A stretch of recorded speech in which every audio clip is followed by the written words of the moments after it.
This was a very shocking case for someone to come into somebody's house, stab 2 people and kill someone. We want to get the bad guy. Who is this? It's Amy Gellert.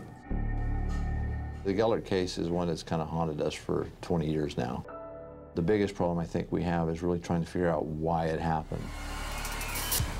This cold case could be solved tonight, so listen carefully. Detectives need more evidence, and it could come from you. Maybe you know some of the suspects, or maybe you'll just notice a vital clue to this brutal murder that investigators somehow missed. It was spring break. The town was full of people. The weather was awesome.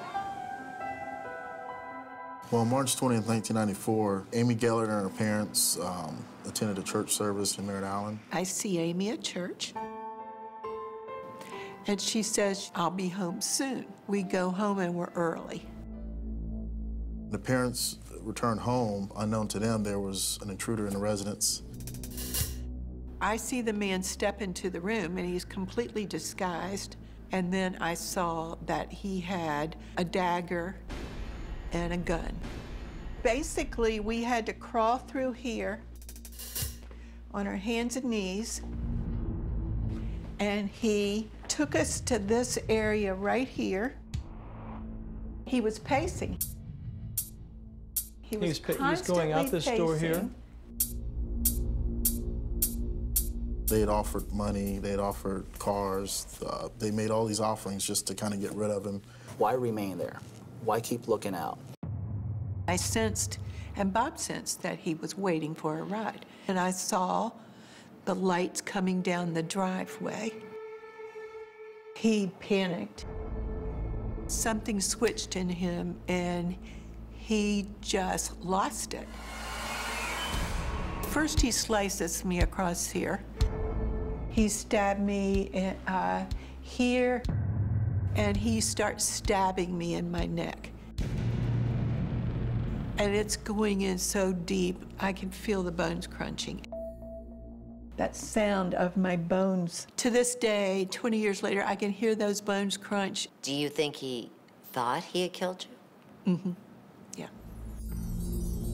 As soon as the lights hit, man, he came down with a knife in the back of my head as hard as he could. If I don't get to the front door and start screaming, no one's going to get out of that house alive. 911 emergency. My name is Bob Layton. What's the problem, sir? Sent some ambulances. We've been stabbed multiple times, my wife. You're bleeding very badly? I'm bleeding badly. And what happened to the intruder? He fled on foot. At that moment, Bob, you think the only 2 people who are hurt are you and Bunny. The suspect came across Amy, who was standing in the driveway behind her car. And, of course, without warning, she was stabbed. I remember getting to the hospital, a pastor that I knew coming in and saying to me, "Amy didn't make it." No, this can't be happening. Any case that's open, we want to close. It's the only closure you get for the family.